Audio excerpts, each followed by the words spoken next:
morning. Welcome to our channel Educational Towers. Today our new topic is boiling point diagram, जो कि मास transfer operation का बहुत ही important topic है। तो इसको आज हम कवर करेंगे और देखेंगे कि बॉइलिंग पॉइंट डायग्राम की यूज हमें क्यों पड़ती है और इसके क्या क्या सिग्निफिकेंस हैं, आखिर ये इतना इम्पोर्टेंट क्यों है। डिस्टिलेशन टॉपिक का ये छोटा सा टॉपिक बॉइलिंग पॉइंट डायग्राम। तो चलिए स्टार्ट करते हैं वीडियो को बिना किसी देरी के। First of all, boiling point diagram का यूज हम क्यों करते हैं? तो इसका यूज सिंपली हम डिस्टिलेशन करते समय कंपोनेंट की मोल फ्रैक्शंस, बॉइलिंग पॉइंट, हमारी कंपोनेंट्स लिक्विड फेज में है, गैस फेज में है, कितना हमारा कंसंट्रेशन वेरी कर रहा है, इसको जानने हमको हेल्प करता है।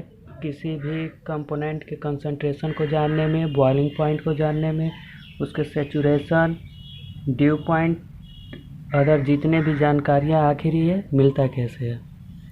तो सबसे पहले बॉइलिंग पॉइंट डायग्राम को हम बना लेते हैं।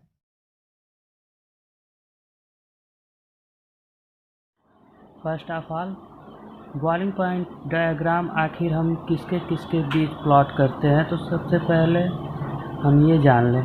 तो first, mole fraction of high volatile component, जो भी हम कंपोनेंट ले रहे हैं, क्योंकि सेपरेशन करना है तो वहाँ पे more than one phases available होंगे, more than one components available होंगे। तो इसके लिए जब मोर देन वन कंपोनेंट्स हैं तो हमारा सेपरेशन डिस्टिलेशन में on the basis of boiling point, on the basis of vapour pressure होता है। तो इसके लिए जो हाई बॉइलिंग पॉइंट का होगा वो नहीं, जो लेस बॉइलिंग पॉइंट का होता है वो हाई वोलेटाइल होता है। तो उसका मोल फ्रैक्शन हम नीचे प्लॉट कर देंगे और इस वर्टिकल पे हम टेम्परेचर को इंडिकेट कर देंगे, जिसमें ये नीचे एक कर्व बनाते हैं जिसको हम बबल पॉइंट कर्व या सैचुरेशन लिक्विड कर्व भी कहते हैं, और ऊपर वाले कर्व को ड्यू पॉइंट कर्व और सैचुरेटेड वेपर कर्व कहते हैं।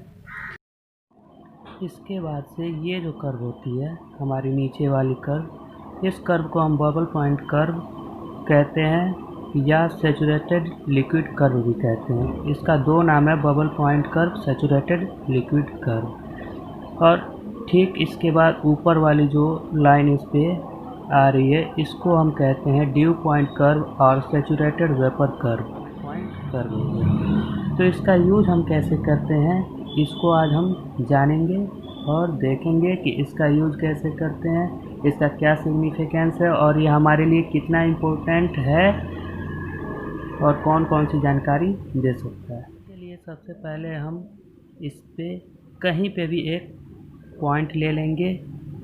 तो सबसे पहले हम ये पॉइंट लेते हैं जिसको हमने नेमिंग दे दिया ए। अब इसको यदि हम जानना चाहें कि इस फीड का हमारा टेम्परेचर कितना है, तो इसके लिए हम सीधे हॉरिजॉन्टली टेम्परेचर वाले लाइन पे आ जाएंगे। जो एक्सिस है वाई एक्सिस, इस पे टेम्परेचर इंडिकेट कर रहा है, तो इस पे हमारी ये टेम्परेचर पता चल जाएगी। अब यदि हम ए पॉइंट को नीचे वर्टिकली लाते जाएं तो ये mole fraction of high volatile component की जो ये रिप्रेजेंटेशन है, वाई एक्सिस जो एक्स एक्सिस है, इस पे हमारे जो है कि कंपोनेंट ए की कंसंट्रेशन फाइंड हो जाएगी। अब नेक्स्ट क्या करते हैं, इसको हम सीधे वर्टिकली ऊपर लेके जाते हैं और बबल पॉइंट कर्व को जहाँ पे ये कट करता है बबल पॉइंट होती है, यानी कि यहाँ से जैसे ही हम थोड़ा सा भी टेम्परेचर को इंक्रीज करें, ये जो लिक्विड है ये वेपर फॉर्म में कन्वर्ट होना स्टार्ट हो जाती है। यानी कि यहाँ से थोड़ा से भी टेम्परेचर का अगर वेरिएशन किया जाए तो वेपर का जनरेशन स्टार्ट हो जाता है। तो जहाँ पे वेपर का जनरेशन स्टार्ट हो रहा है यानी सैचुरेटेड लिक्विड है, ये यहाँ पे इसकी बबल पॉइंट होगी, यानी कि यहाँ पे हमारी लिक्विड बॉयल हो रही है।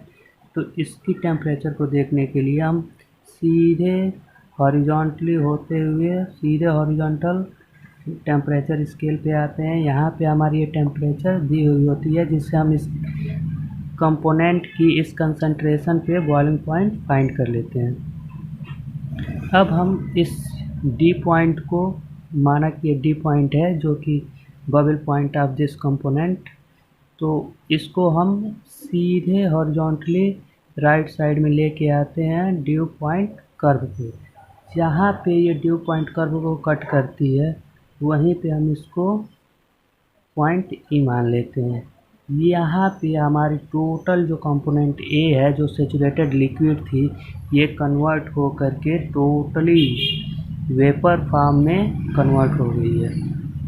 अब हम इसको धीरे धीरे जैसे ही वर्टिकली नीचे लेके आएंगे, तो जहाँ पे सेचुरेटेड लिक्विड कर्व को ये कट कर रहा है, बबल पॉइंट कर्व को कट कर रहा है, यहाँ पे ये हमारी हो जाएगी धीरे।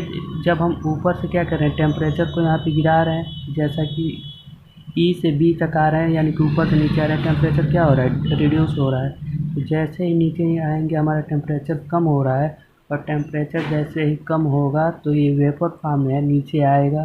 जैसे टेम्परेचर हमारी कम होगी, ये कंडेंस होना स्टार्ट हो जाएगा, और पॉइंट बी पे आते आते ये टोटली कंडेंस हो जाएगा।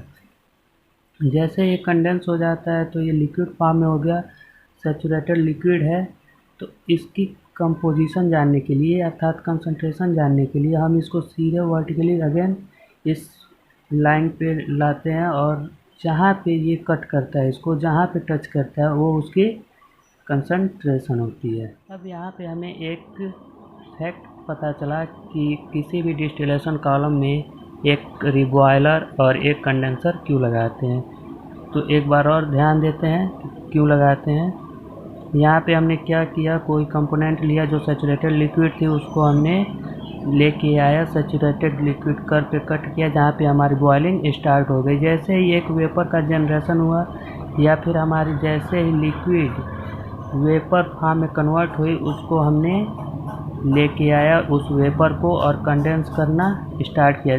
सेम वेपर को जैसे ही हमने उसी टेम्परेचर पे अब कूल करना स्टार्ट किया, जैसे ही कंडेंस किया तो उसकी कंसंट्रेशन इतना फास्ट वेरी कर रहा है कि देखिए, अगर 0.3 कंसंट्रेशन रहा होगा तो ये जैसे ही एक वेपर का जनरेशन हो रहा है, उसके बाद से इसकी कंसंट्रेशन उस वेपर के 0.75 के अबाउट हो जा रही है।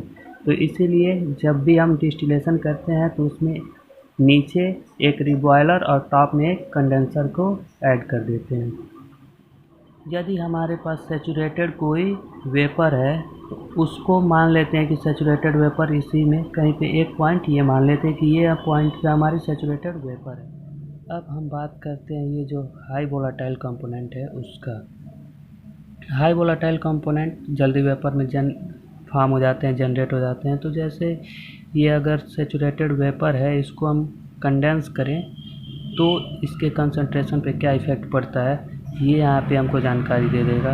यहाँ पे पॉइंट सी हमने मान लिया जो कि हाई वोलेटाइल है, इसको हम टेम्परेचर रिड्यूस करते जा रहे हैं, और ये आके ड्यू पॉइंट कर्व पे कट करता है। अब यहाँ से क्या होगा कि हमारे ड्यू का फॉर्मेशन स्टार्ट हो जाएगा।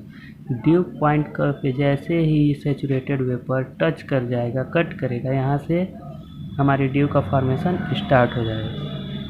यहाँ से जैसे ही ड्यू का फॉर्मेशन, वेपर कंडेंस होगी और धीरे धीरे लिक्विड का फॉर्मेशन होने लगेगा। अब इसको हम लेके आएंगे सैचुरेटेड लिक्विड कर्व पे।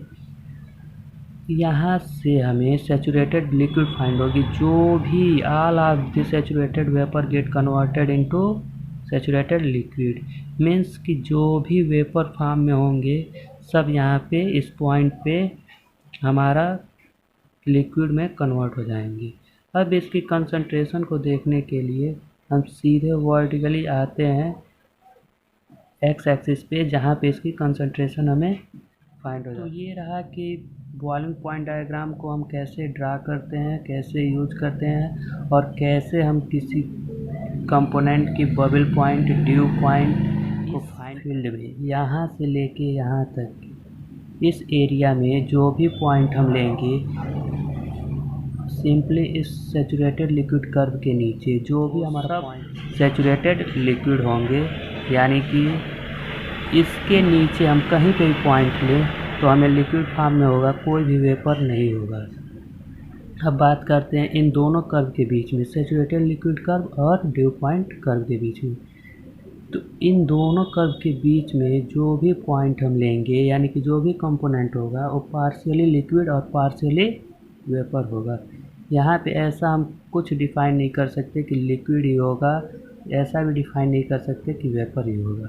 अब ड्यू पॉइंट कर्व के ऊपर जो भी हमारा पॉइंट होगा, जो भी हमारा कंपोनेंट होगा, तो टोटली वेपर में होगा और सैचुरेटेड वेपर होगा। तो कंसंट्रेशन हम इससे पता कर सकते हैं कि जो भी हमारी फीड है, जो भी हम कंपोनेंट दे रहे हैं उसकी कंसंट्रेशन क्या है, उसका टेम्परेचर क्या है। टेम्परेचर के लिए हम इसके करस्पॉन्डिंग जाएंगे, जो भी टेम्परेचर यहाँ पे शो करेगा उसकी टेम्परेचर होगी।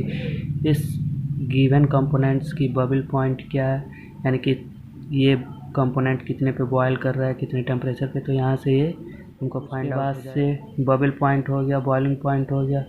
फीड कंडीशन, यानी कि जो हम फीड दे रहे हैं उसकी कंडीशन क्या है, जो कि इंक्लूड हो जाएगा टेम्परेचर कितना है, कंसंट्रेशन कितना है।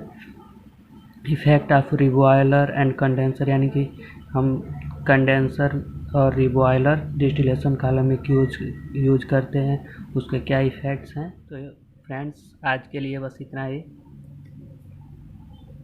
अगर वीडियो अच्छा लगा हो तो एक लाइक ज़रूर कर दीजिएगा और चैनल को सब्सक्राइब ज़रूर कर लें और फ्रेंड्स में अपने शेयर ज़रूर करें। थैंक यू, बाय बाय, मिलते हैं एक नए वीडियो।